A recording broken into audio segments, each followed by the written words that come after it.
আসসালামু আলাইকুম। দ্বিতীয় পর্বের ভিডিও নিয়ে চলে আসলাম। বাংলাদেশ ক্রিকেট টিম বিসিবির কাছে আমার যে চাওয়াটা ছিল সেটা বিসিবি পূরণ করেছে। আমার পক্ষ থেকে বিসিবিকে জানাতে চাই অভিনন্দন এবং সাধুবাদ। ইন্ডিয়াতে বাংলাদেশ টিম খেলতে যাচ্ছে না, এটা একদম স্পষ্ট, এবং আমরা প্রয়োজনে অন্য দেশে গিয়ে খেলবো, কিন্তু ইন্ডিয়ার মাটিতে আমরা ক্রিকেট খেলবো না।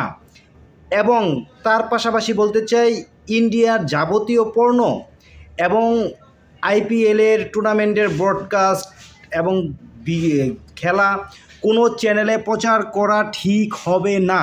এটার প্রতিও আমাদের অন্তর্বর্তীকালীন সরকার পদক্ষেপ নিচ্ছে। আশা করি একটা ভালো সুস্পষ্ট পদক্ষেপ আসবে। তার জন্য বাংলাদেশ বিসিবিকে জানাই স্যালুট। এবং ইন্ডিয়া যে নেগেটিভ কাজটা করলো, তারা আবারও প্রমাণ করলো তারা একটা উগ্রবাদ, হিন্দুত্ব উগ্রবাদ গোষ্ঠীতে পরিণত হয়েছে। তাই ইন্ডিয়াকে সব দিক থেকে বাংলাদেশে বয়কট। ইন্ডিয়ার টাকায় আমরা চলি না। বাংলাদেশের পণ্য ইন্ডিয়াতে যায়, সেই হিসাবে টাকা দেয়। তাদের পণ্য আমরা কিনে নিয়ে আসি, আমরা তাদেরকে টাকা দিই বিনিময়ে। So give and take. আমি তার কাছ থেকে কিছু নিব, আমি তার কাছে কিছু দিব।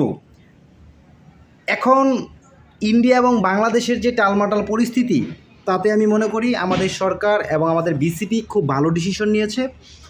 তাদেরকে সাধুবাদ জানাই। Thank you so much.